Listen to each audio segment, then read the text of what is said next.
तो लेक्स सीखने की सीरीज में अब जो हम प्रोग्राम करने वाले हैं वो थोड़ा सा इंटरेस्टिंग है। वो हमारे पास क्या करता है, एक पैटर्न जनरेट करने वाला एक प्रोग्राम जनरेट करता है, जिसको अगर हम कंपाइल करें तो हमारे पास वो पर्टिकुलर पैटर्न जनरेट होता है।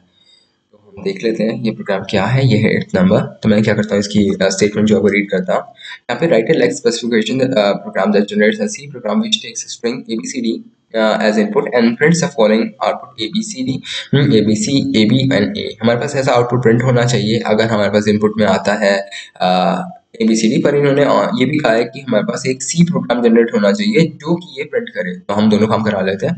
तो हम आते हैं अपने लेक्स प्रोग्राम पे। तो हमारे पास एक cpack.l हमने एक फाइल बनाई है जो कि हमारे पास ऐसा काम करेगी। तो हमने इंक्लूड करी है stdio.h और फिर string.h भी मैंने इंक्लूड करी है।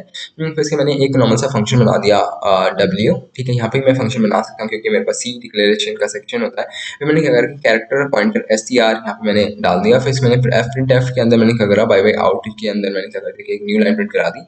बाय आउट के अंदर ही मैंने स्ट्रिंग भी प्रिंट कर दी, str भी प्रिंट करा दी। फिर इसको मैंने करा ठीक है, अगर मेरे पास एट्रेट आता है तो मैं कर दूंगा कि फाइल में अगर मेरे पास क्या आता है कि, या फिर कमांड में मेरे पास जैसे एट्रेट आता है तो मैंने करना है रिटर्न 0, मीन्स हमारे पास चला जाए, खत्म हो जाए ऐसा प्रोग्राम क्लोज हो जाए। क्योंकि मैं देखो लेक्स प्रोग्राम यहाँ पे कॉल करता हूँ, उसके बाद अगर वो रिटर्न होकर यहाँ पे आएगा तो फिर यहाँ से डायरेक्टली क्लोज करके रिटर्न 0 ही करेगा, मीन्स हमारे पास प्रोग्राम जो है वो खत्म ही होगा। तो मैं इसलिए मैंने एट्रेट सिंबल पे ऐसा करा दिया। ठीक है, अगर उसके अलावा मेरे पास ए से जेड, स्मॉल ए से स्मॉल जेड या फिर कैपिटल ए से कैपिटल जेड आता है और वो भी प्लस की वजह से वन और मोर टाइम्स आता है तो मेरे पास यहाँ पे आ जाएगा। तो मैंने क्या करना है कि एंटी आई इक्वल टू 0 कर दिया, एंटी जे इक्वल टू 0 कर दिया। ठीक है, फिर इसके मैंने क्या करा, ठीक है, for I equal to 0 I less than str। इसका लॉजिक क्या होगा कि हमें क्या कराना होगा, ठीक है, हमें ट्रैक रखना होगा कि कितने हमें एलिमेंट्स जो है वो माइनस करने हैं। तो सबसे पहले तो ABCD अगर मैंने इनपुट करा तो मैंने ABCD ही प्रिंट कराना होगा, मीन्स हमें 0 माइनस। तो मेरे पास 0 के लिए चलनी चाहिए। फिर इसके बाद होगा 1 माइनस, तो ABC प्रिंट होना चाहिए। फिर इसके मेरे पास होगा AB प्रिंट होना चाहिए, मीन्स मैंने 2 माइनस कर लिया। फिर इसके बाद A प्रिंट होना चाहिए, यानी मैंने 1 माइनस करा है। ठीक है, मेरे पास क्या होगा, ठीक है, तो मैंने क्या करना है कि ठीक है, I equal to 0 I less than str len Y by text mean Y by text मेरे पास ABCD की वैल्यू यानी 4 अभी हम समझ लेते हैं। अगर मैंने इनपुट करा ABCD, ठीक है, ABCD मैंने इनपुट करा एज अ स्ट्रिंग, तो मेरे पास क्या होगा, वाई बाई टेक्स्ट के अंदर यहाँ पे 4 आ जाएगा और 1 I less than 4 I plus plus चल जाएगी। फिर से मैंने कहा j equal to 0 j is less than str len Y by text और फिर इसके मैंने कहा माइनस आई। ठीक है, यहाँ पे मैंने माइनस आई भी कर दिया। ठीक है, और फिर j प्लस प्लस कर दिया। इसका मतलब है कि जितना मेरे पास जैसे 4 होगा 4 माइनस आई, 4 माइनस अगर मैं 0 के लिए चलाऊँ तो मेरे पास 4 माइनस 0 यानी 0 पूरे पूरे ABCD प्रिंट होगा। फिर इसके मैंने क्या करा, ठीक है, J प्लस प्लस हो जाएगा अगले लूप में। तो मेरे पास क्या होगा कि 1 हो जाएगा। तो 1 अगर मैं माइनस करूंगा उसमें ठीक है, मेरे पास सारी सारी जो भी है वो प्रिंट हो जाएंगे। इसमें मैंने क्या करा, ठीक है, जब आई की वैल्यू होगी 1 तो यहाँ पे 4 माइनस 1 हो जाएगा, यानी 3 के लेस देन तक चलेगा, यानी 0.2 चलेगा, यानी ABC प्रिंट हो जाएगा। ऐसे मेरे पास यहाँ पे जब वैल्यू हो जाएगी, क्या वैल्यू हो जाएगी 3, तो मेरे पास हो जाएगा यहाँ पे J की वैल्यू जब हमारे पास होगी, J कहाँ तक चलेगी, मेरे पास 4 माइनस 3 यानी मेरे पास क्या होगी कि 4 - 3 यानी 1 तक चलेगी। तो 0 लेस देन 1 यानी एक ही कैरेक्टर प्रिंट होगा।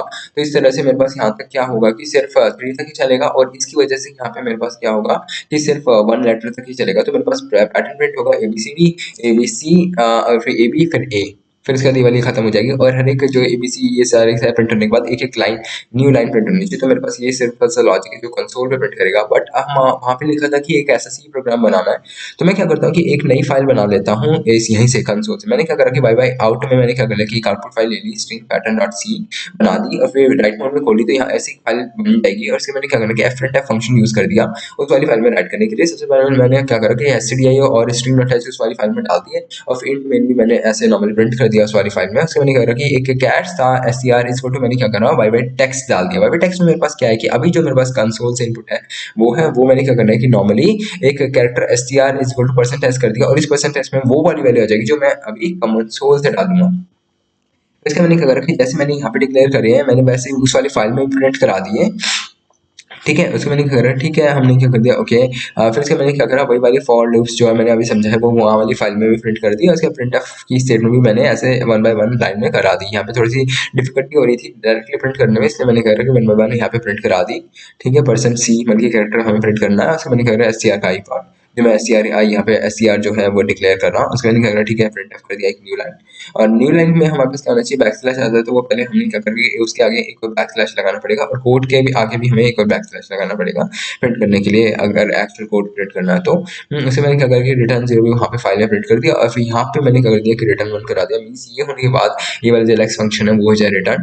तो इसको हम एक बार चला के देख लेते हैं। तो हमारे पास फाइल है cpat.l, और जो है हमारे पास 8th डायरेक्टरी में है। तो मैं कर देता हूँ cd8, इसमें मैं करता हूँ, ठीक है, फ्लैश चलाने की कोशिश करता हूँ, क्या cpat.l, और फिर ये नॉर्मली सक्सेसफुली यहाँ पे चल गया फ्लैक्स। इसमें मैंने कहना flex.yy.c, सॉरी x नहीं, मैंने क्या करना की वाली चलाई, ये वाली चल गया। मैंने कहा a.exe जो है, a.exe जो है मैंने नॉर्मली चलाना है, क्योंकि बाय डिफॉल्ट a.exe बनती है। मेरे पास इनपुट के लिए यहाँ पे इंतजार कर रहा है, तो मैंने कहना है कि ABCD लिखता हूँ, तो मेरे पास यहाँ पे फाइल, यहाँ पे देखो ये वाला जो पैटर्न है, डिजायर पैटर्न, तो यहाँ पे प्रिंट हो रहा है, पर साथ में हमारे पास ये प्रोग्राम और क्या कर रहा है कि ये स्ट्रिंग पैटर्न डॉट सी है, एक फाइल जो है वो प्रिंट कर रहा है।